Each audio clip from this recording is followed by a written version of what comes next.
జై హింద్ వందే మాత్రం. యుద్ధం రెండు రకాలుగా ఉంటుంది. ఇదేంటి ఇప్పుడు యుద్ధం గురించి మాట్లాడుతున్నావు అనుకోకండి. యుద్ధం ఎప్పుడు రెండు రకాలుగా ఉంటుంది. ప్రత్యక్ష యుద్ధం, యుద్ధం.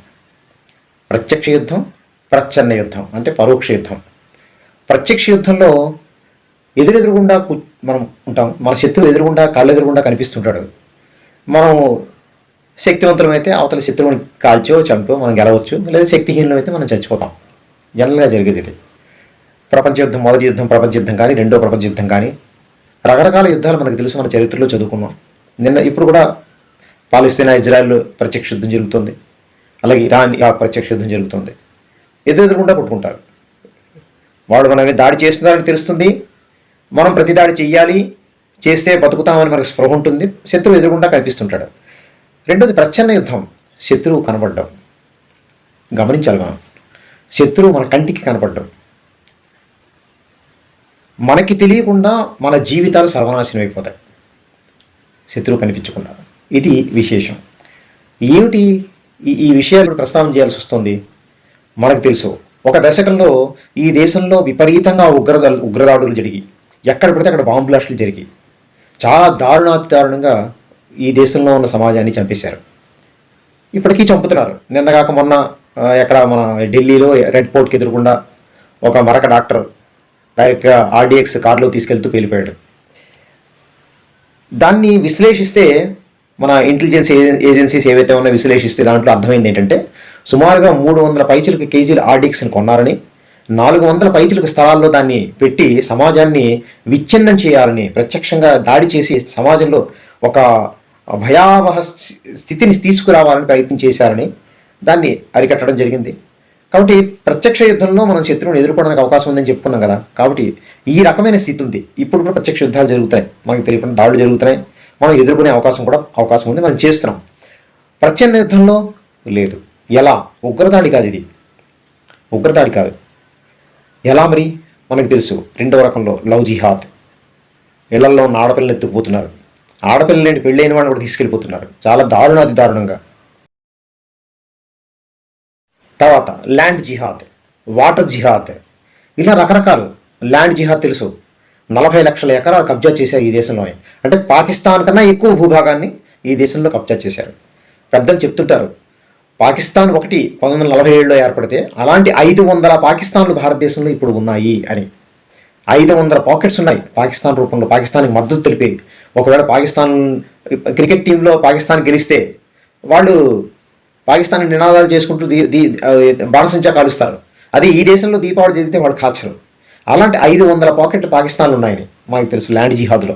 అది కాకుండా వక్బోర్డ్ పేరు మీద ఎంత లక్షల ఎకరాలు, 40 లక్షల ఎకరాలు కబ్జా అయింది అని మా వాడు చెప్తారు. ప్రస్తుతం బాహాటంగా నడుస్తుంది ఫుడ్ జిహాద్. ఫుడ్ జిహాద్ ఎందుకంటే మనకు తెలియదు.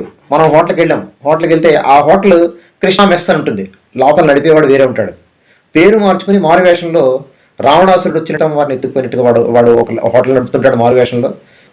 అడ్డమైన చేత కలిపి ఈ మధ్యన చూస్తున్నాం వీడియోలు, ఉచ్చబోస్తున్నారు, తినే పదార్థాల్లో ఉమ్ముతున్నారు. ఈ మధ్య లండన్లో ఒక ఇష్యూ బయటపడింది. చాలామంది అస్వస్థతకు గురయ్యారు. ఒకేసారి గురైతే ఇంతమంది ఒకేసారి అస్వస్థతకు గురయ్యారు, ఎందుకు అయ్యారు అని వాకప్ చేస్తే అందరూ ఆ పూట ఒక హోటల్లో భోజనం చేశారు. అరే ఏదో ఆహారం కల్తీ అయింది, ఎక్కడ తిన్నారని అడిగితే ఫలానా హోటల్లో భోజనం చేశారు. ఆ హోటల్లో తనిఖీ చేశారట. తనిఖీ చేస్తే టాయిలెట్లో మలాన్ని తీసుకొచ్చి ఆహారంలో కలిపారు వాళ్ళు. ఎంత దారుణం అండి! ఎంత మూర్ఖత్వం, ఎంత మూఢత్వం! అంటే ప్రజల ఆరోగ్యం ఏమైపోయినా పర్వాలేదు, నా సిద్ధాంతం, నేను నమ్మిన సిద్ధాంతం బలపడాలంతే, ఏమైనా పర్వాలేదు, అంత మూర్ఖపు ఆలోచన. కాబట్టి ల్యాండ్ జిహాద్, లవ్ జిహాద్, వాటర్ జిహాద్ మనం చూస్తున్నాం. ఈ మధ్యన రెజిన్ అనే ఏదో వస్తువు తయారు చేశాడు, ఆముదం పిక్కల నుంచి, ఆముదం నూనె నుంచి తయారు చేసి, వాడి టార్గెట్ ఏంటంటే 1,00,000 మందిని చంపేసేయాలి, నీళ్లల్లో కలపాలి, ప్రసాదాల్లో కలపాలి, దేవాలయాల్లో ఉన్న ప్రసాదాల్లో దీన్ని కలపాలి అని లక్ష్యం పెట్టుకున్నాడు. అనుకోకుండా వాడి చేతికి చిక్కాడు, వాడిని అరెస్ట్ చేశారు. వాడి కూపీ లాగితే తెలిసింది ఏంటంటే వాడు 1,00,000 మంది టార్గెట్ చేసుకుని వాడు ఈ రెజిన్ తయారు చేశాడు, ఆ విష పదార్థాన్ని తయారు చేశాడని చెప్పాడు. ఎంత దారుణం ఇది! కాబట్టి ఇలాగ మనం చూసుకుంటే ఆఖరికి మనం మటనో చికెనో మన వాళ్ళు కొంటారు, మటన్ పేరు చెప్పుకొని చికెన్ పేరు చెప్పుకొని గోమాంసాన్ని నమ్మేస్తున్నారు, పంది మాంసాన్ని నమ్మేస్తున్నారు దారుణంగా. మనకి తెలియదు ఏమిటి అమ్ముతున్నారు, మన వాళ్ళు వెళ్ళి కొనుక్కుని తింటారు.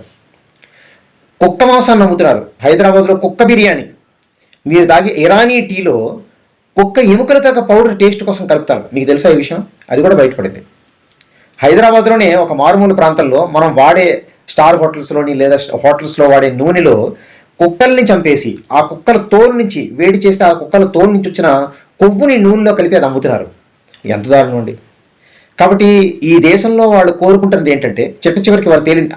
నిన్నగాక మొన్న మనం చూసాం, ఇది కోవా బన్న. ఎంత భయంకరమైన పరిస్థితి. ఎక్కడ 40-50 రూపాయలకు అమ్మవలసిన కోవా బన్ని నకిలీ చేసి కల్తీ చేసి 10 రూపాయలకు అమ్మేస్తున్నాడు. ఆ కోవా బన్ 3 రూపాయలకు తయారవుతుంట. అదే ఒరిజినల్గా అయితే 30 రూపాయలకు తయారవుతుంది. అలాంటి కోవా బన్ని 3 రూపాయలకు తయారు చేసి 10 రూపాయలకు అమ్ముతున్నాడు. ఎక్కడి నుంచి వచ్చాడు? 450 కిలోమీటర్ల నుంచి వచ్చి మేడారం జాతరలో హాయిగా చక్కగా అమ్ముకుంటున్నాడు. ఎవరో తెలివైన వాళ్ళు ఎవరో ఎందుకు అమ్ముతున్నావు, ఏంటి దీని తరగతి నాణ్యత ఏమిటి అని అడిగితే బయటపడింది ఈ విషయం. దీని మీద చాలుతుంది అనుకున్నది వేరే సంగతి. కాబట్టి ఎలాగోలాగా ఈ మధ్యన కొత్తగా మరో విషయం తేలింది ఏంటంటే అసలు హిందువుల్ని నపుంసకుల్ని చెయ్యాలి, హిందువులకి పిల్లలు పుట్టకుండా చెయ్యాలి. చాలామంది డాక్టర్లు ఇచ్చే మెడిసిన్స్లో పిల్లలు పుట్టకుండా చేసేందుకు బిర్యానీలో కలుపుతున్నారు, మెడిసిన్స్లో కలుపుతున్నారు, ఆహారంలో కలుపుతున్నారు, టీల్లో కలుపుతున్నారు, కాబట్టి మాంసంలో కలుపుతున్నారు. ఆఖరి చివరికి మీకు తెలియదు, నిన్నగాక మొన్న ఒక వీడియో బయటపడింది. ఏంటంటే ధూపం ఇస్తున్నాడు షాప్కి తిరిగి, హిందూ షాపుల్లోనే ధూపం ఇస్తున్నాడు. ఆ ధూపంలో ఏమిటయ్యా వేస్తున్నావు అంటే ఆ ధూపంలో తేలింది ఏంటంటే ఒక రకమైన విష పదార్థం. వడ్రంగి దుకాణంలో వాడే ఒక రకమైన విష పదార్థాన్ని, మక్కు అనే విష పదార్థాన్ని తీసుకెళ్లి ధూపం ఇస్తున్నట్ట. దానివల్ల డాక్టర్స్ సర్వే చేస్తే అందులో తేలిందంటే ఈ విష పదార్థాన్ని కానీ పీలిస్తే పిల్లలు పుట్టరు, రకరకాల శారీరక రుగ్మతలు వస్తాయి, అది ఒక విషవాయువు అని తేలింది. అంటే ఏదో రకంగా ఈ దేశంలో అది ఏ జిహాద్ అయినా కానివ్వండి, లవ్ జిహాద్ కావచ్చు, ల్యాండ్ జిహాద్ కావచ్చు, వాటర్ జిహాద్ కావచ్చు, ఫుడ్ జిహాద్ కావచ్చు, ప్రసాదం జిహాద్ కావచ్చు, ఏదైనా కావచ్చు, లేదా మీరు ఫాస్ట్ ఫుడ్ జిహాద్ కావచ్చు, మనకి తెలియకుండా మన మధ్యలోనే ఉంటూ మనం కొనే ప్రతి పదార్థంలోని ఆఖరికి మీ షాపులో వేసే ధూపం కూడా మీకు పిల్లలు పుట్టకుండా, హిందూ సమాజం పెరగకుండా చేస్తున్నారనే సత్యం మీకు తెలుసా? ఎక్కడున్నాం మనం? సర్వేజన సుఖినో భవంతు బాగుంది, అంతవరకు అహింసా పరమోధర్మం అంతకన్నా బాగుంది. ధర్మహింస తదైవచ. నీ ప్రాణం మీదకి వస్తే పిల్లిని తలుపేసి కొడితే కరిచేస్తుంది, కుక్కని కొడితే తిరగబడుతుంది, ఆవు వీడు మూర్ఖుడని తెలిస్తే తిరగబడుతుంది, ఆఖరికి చీమ కూడా పొట్టలో చెయ్యేస్తే కాలేస్తే కరుస్తుంది. మనుషులం మనం, ఈ ధర్మానికి వారసులం. ఏం చేస్తున్నాం మనం? నాకు అర్థం కాని విషయం ఏంటంటే వాడెవడో మరకగాడు వచ్చి నాకు ధూపం వేస్తేనే కానీ, నా దేవుడు నమ్మని వాడు నాకు ధూపం వేస్తేనే కానీ నా లక్ష్మీదేవి నాకు రాదా? నేను వేసుకోలేనా? తెలీదు. పళ్ళు అమ్ముతూ పళ్ళుల్లో అమ్ముతున్నాడు. కాలువలో ఉన్న కుళ్ళు కాలువలో పళ్ళు కడిగి కూరగాయలు కడిగి అమ్మేస్తున్నారు కొంతమంది. ఏం చేస్తున్నాం మనం? ఎలాగో మనం తినేది ఎలాగో పురుగుల మందులు ఎరువులతో మనం తింటున్నాం. అది కాకుండా ఈ కలుషితం కూడా తిని పిల్లలు పుట్టకుండా ఉండడానికి, ఎందుకంటే సంతాన సాఫల్య కేంద్రాల చుట్టూ తిరుగుతున్నది ఎవరయ్యా అంటే ఈ అడ్డమైన చెత్త తిని వాళ్ళ పిల్లలకి పెట్టి సంతానం లేకుండా ఆస్తులు సంపాదించి మూటగట్టి ఏం చేయాలి? 1 నన్నని మనం అనుకుంటున్నాం. ఇద్దరు లేక ఒకరు లేదా ఇద్దరు లేదా ఒకరు ముద్దని మనం అనుకుంటున్నాం. అది కూడా కలగకుండా సంతాన సాఫల్య కేంద్రాల చుట్టూ తిరుగుతున్న సందర్భాలు ఎన్ని కుటుంబాల్లో ఉన్నాయో మనకు తెలుసు. కారణం ఏంటంటే ఇది ఫుడ్ జిహాద్. కాబట్టి మీరు తినేటప్పుడు ఎవరి దగ్గర తింటున్నాం, ఏం పెడుతున్నాడు, ఏం కలుపుతున్నాడు, వాడు మనవాడు అవునా కాదా చూసుకోవాల్సిన బాధ్యత ఎవరిది? సంకనాకి పోయేది ఎవరు? ఈ విషయాలు గమనించకపోతే రాబోయే తరం ఉండదు. పెద్దలు చెప్తున్నారు, ఆల్రెడీ సర్వే చెప్తున్నారు, ఉన్న 30 రాష్ట్రాల్లో 9 రాష్ట్రాల్లో మరకలు విస్తృతంగా ఉన్నారు. కాశ్మీర్ నుంచి తగిలేశారు 5 లక్షల మందిని. ఫుట్పాత్ మీద దేవుడు ఆడుతున్నారు. ఈ ప్రభుత్వాలు పట్టించుకోవు. ప్రభుత్వాల విషయం మళ్ళీ మాట్లాడదాం. మనని మనం, అందుకే కృష్ణ పరమాత్మ ఉద్ధరే ఆత్మనాత్మానం అంటాడు. ఎవరిని వారే ఉద్ధరించుకోవాలి తప్ప ఎవడో ఉద్ధరిస్తాడు, ఎవడో నిన్ను బాగు చేస్తాడు, ఏది సాధ్యం కాదు. మన పీక నొక్కేందుకు మన ప్రభుత్వాలు కూడా మనకు తాయిలాలు ఇచ్చి నోరు మూయిస్తున్నాయి. ఈ విషయం గమనించాలి. ఈ విషయం మళ్ళీ మాట్లాడదాం అనుకున్నాం. కాబట్టి ఈ విషయాలు అర్థం చేసుకోనంతసేపు మన జీవితాల్లో మార్పు రాదు, మన బతుకుల్లో మార్పు రాదు. ఈ విషయాలను గమనించండి.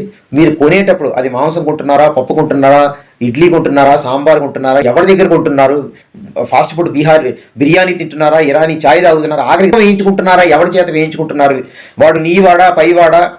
ధూపం వేసుకోవాలంటే మన షాపులో వేసుకోవచ్చు. వాడెవడో ధూపం వేయాల్సిన అవసరం ఏముందండి? వాడు మన లక్ష్మీదేవిని నమ్మడు, మన్నీ నమ్మడు, వాడు మన దేవుణ్ణే నమ్మడు.